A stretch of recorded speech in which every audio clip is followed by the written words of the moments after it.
Hello students, मैं doctor निशा बंसल, सहायक आचार्य EAFM राजकीय महाविद्यालय सुमेरपुर से। आज के वीडियो में हम बात करते हैं बीकॉम प्रथम वर्ष के लिए प्रश्न पत्र प्रथम व्यावसायिक अर्थशास्त्र। आज का अपना टॉपिक है उत्पादन का पैमाना भाग 2, बड़े पैमाने का उत्पादन। आज हम बात करेंगे बड़े पैमाने के उत्पादन की हानियाँ।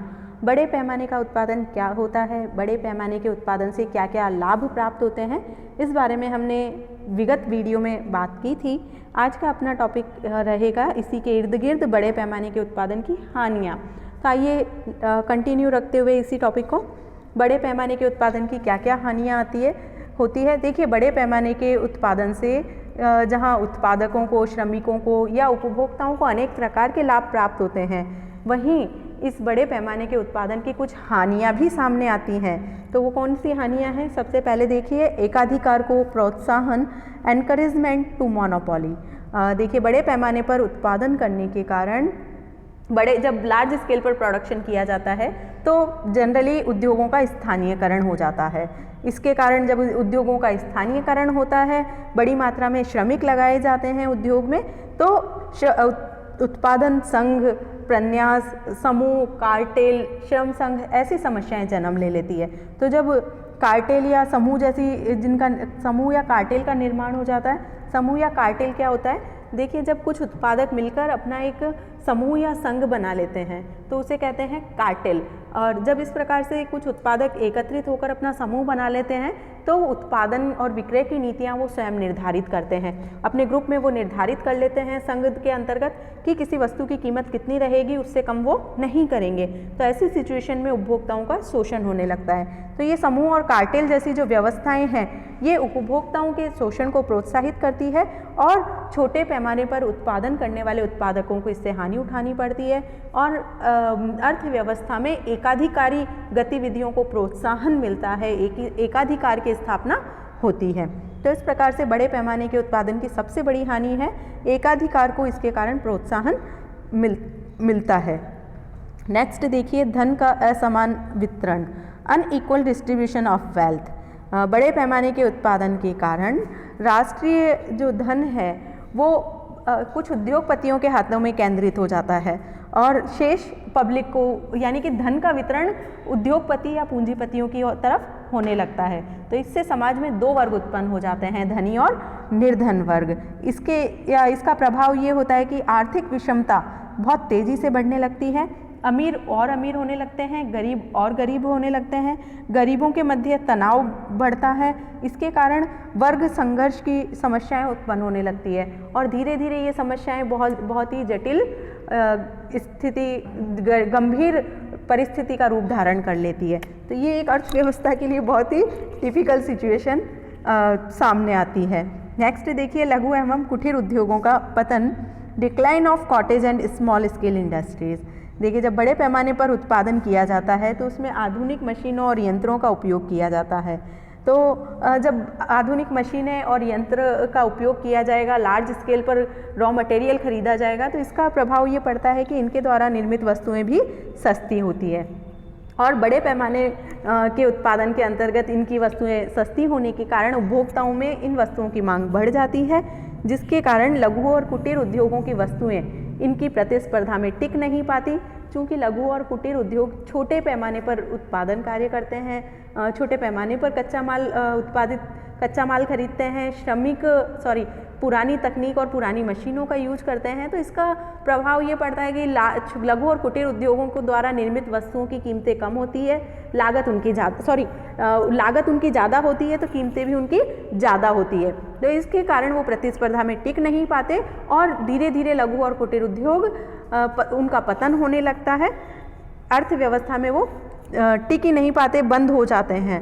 तो इस प्रकार से बड़े पैमाने के उत्पादन से लघु और कुटीर उद्योगों का पतन होने लगता है।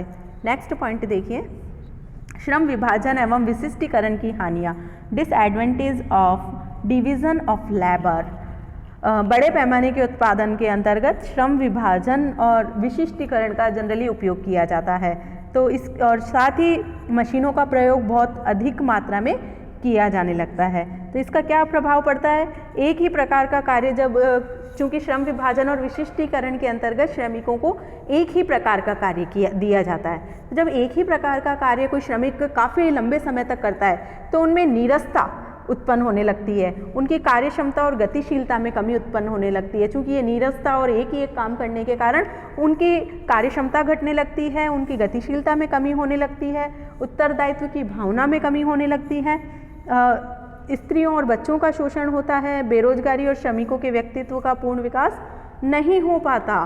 तो इस प्रकार से श्रम विभाजन और विशिष्टीकरण से जहाँ श्रम कुशलता बढ़ती है, वहीं धीरे धीरे इन लॉन्ग टर्म दीर्घकाल में इस प्रकार की समस्याएं जन्म ले लेती है और ये समस्याएं बहुत ही विकट स्थिति का रूप भी धारण कर लेती है।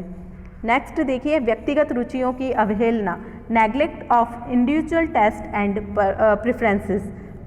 सामान्य रूप से बड़े पैमाने पर जब उत्पादन किया जाता है उद्योगों में तो वो बड़ी मात्रा में उत्पादन किया जाता है। ऐसी सिचुएशन में व्यक्तिगत रुचियों पर कोई ध्यान नहीं दिया जाता। एक ही प्रकार का जो प्रोडक्शन है वो सभी को काम में लेना है। आप देखिए, यदि किसी ब्रांड किसी भी तरह की मिल से कोई कपड़ा निकलता है, कोई भी तरह का कपड़ा निकला, एक टी शर्ट निकले तो वो एक ही कलर का टी शर्ट बहुत तरह साइज़ में अवेलेबल हो जाएगा या बहुत बड़ी क्वांटिटी में अवेलेबल हो जाएगा। तो इस प्रकार से उसमें व्यक्तिगत रुचियों का बहुत ध्यान नहीं रखा जाता। क्वालिटी में चॉइसेस डिफरेंस नहीं मिल पाता उनमें। उपभोक्ताओं को जिसको हम बोल सकते हैं कि बहुत अधिक मात्रा में चॉइसेस उपलब्ध नहीं हो पाती। ये तो व्यक्तिगत रुचियों की यहाँ पर अवहेलना होती है। नेक्स्ट पॉइंट देखिए, औद्योगिक अशांति, इंडस्ट्रियल अनरेस्ट।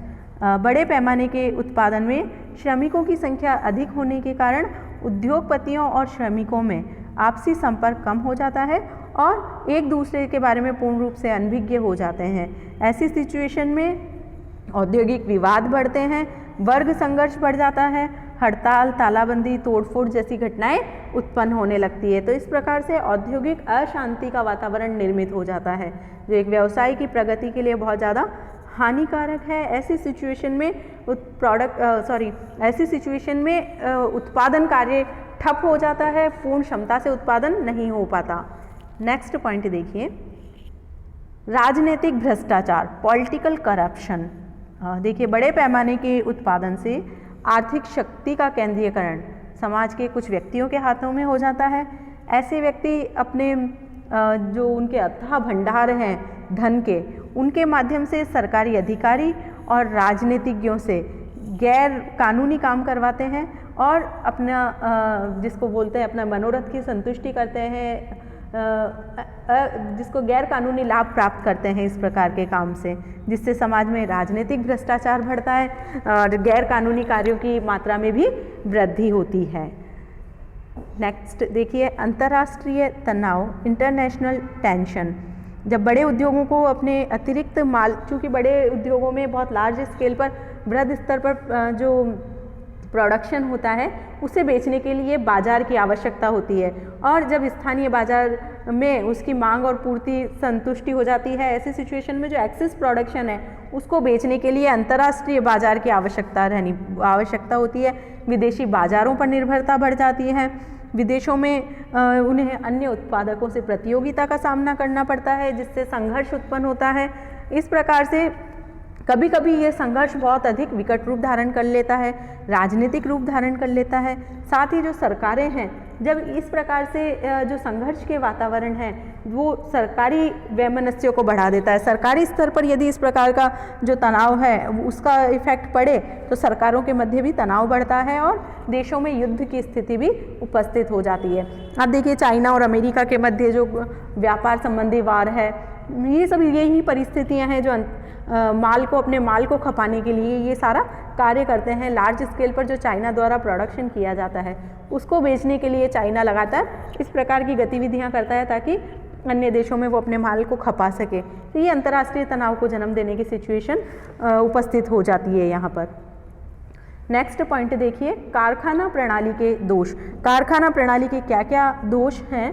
कारखाना प्रणाली के कारण सबसे पहला दोष सामने आता है वातावरण का दूषित होना, यानी कि बड़े पैमाने पर उत्पादन करने के कारण कारखानों से निकलने वाला जो गंदा पानी है धूल या धुआं है उसके कारण आसपास का वातावरण दूषित हो जाता है, जिससे लोगों के स्वास्थ्य पर विपरीत प्रभाव पड़ता है। पर्यावरण प्रदूषण इसकी एक सबसे बड़ी समस्या के रूप में उभरा है।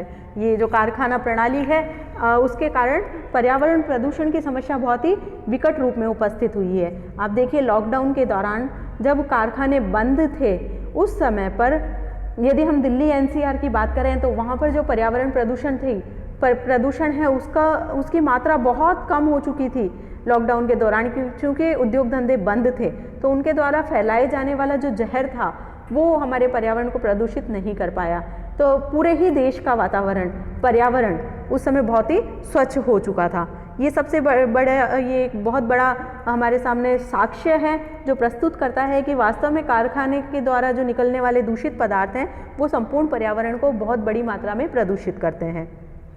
नेक्स्ट देखिए नैतिक पतन, जो बड़े पैमाने पर उत्पादन करने पर आवास समस्या गंभीर रूप धारण कर लेती है, झुग्गी झोपड़ियों की संख्या बढ़ जाती है और उद्योगपतियों का भी नैतिक पतन होने लगता है। वो अपने लाभ कमाने के लिए, ज़्यादा से ज़्यादा लाभ कमाने के लिए अनैतिक साधनों का सहारा लेते हैं, जिसको हम बोल सकते हैं प्रमाप का ध्यान नहीं रखते, वस्तुओं में मिलावट जमाखोरी का ध्यान नहीं रखते, तो इस प्रकार से नैतिक पतन होने लगता है। नेक्स्ट देखिए अति उत्पादन का भय। जब वृहत पैमाने पर उत्पादन किया जाता है तो ऐसी सिचुएशन में मांग का ठीक प्रकार से अनुमान नहीं लगाया जा सकता, क्योंकि मशीनों की पूर्ण क्षमता का उपयोग लेना है तो संपूर्ण मशीनरी क्षमता का उपयोग करने के लिए बड़े पैमाने पर पूरा उत्पादन करना आवश्यक हो जाता है। तो ऐसी सिचुएशन में अति उत्पादन का भय बना रहता है, मांग से ज़्यादा उत्पादन हो जाता है। तो ये स्थिति अर्थव्यवस्था में मंदी की ओर अग्रसर कर देती है अर्थव्यवस्था को, तो ये सिचुएशन उपस्थित हो जाती है बहुत बार। नेक्स्ट देखिए गंदी बस्तियों का निर्माण। जब उद्योगों में बड़ी संख्या में श्रमिक कार्य करते हैं तो ऐसी सिचुएशन में उस एरिया में भीड़ भाड़ बढ़ जाती है और भीड़ भाड़ की समस्या के कारण एक तो वहाँ गंदी बस्तियों का निर्माण होने लगता है, आवास की समस्या बढ़ जाती है, पीने के पानी की, स्वास्थ्य संबंधी बहुत सी समस्याएं उत्पन्न हो जाती हैं। तो इस प्रकार से ये कारखाना प्रणाली का सबसे बड़ा दोष है कि रहने के लिए श्रमिकों के आवास की पर्याप्त व्यवस्था नहीं होने के कारण छोटी छोटी झुग्गी बस्तियाँ वहाँ पर जन्म लेने लगती है। आप देखिए ऐसे जो मुंबई में जो झुग्गी झोंपड़ियाँ हैं वो वहाँ पर इसी वजह से उपस्थित हुई है कारखानों के फैलाव के कारण। तो ऐसी गंदी बस्तियों में स्वास्थ्य संबंधी समस्याएं भी जन्म लेती है और विभिन्न प्रकार की अन्य समस्याएं भी जन्म लेने लगती है। धारावी एक बहुत बड़ी बस्ती है, आपने सुना हो, तो इस प्रकार से ये समस्याएं यहाँ विकट रूप धारण कर लेती है। तो इस प्रकार से ये सारी समस्याएं बड़े पैमाने के उत्पादन की सभी प्रकार की ये हानियाँ हमें देखने को मिलती है। इसी के साथ बड़े पैमाने की हानियों से संबंधित ये टॉपिक हमारा यहीं समाप्त होता है। Thank you very much. Stay home, stay safe, take care.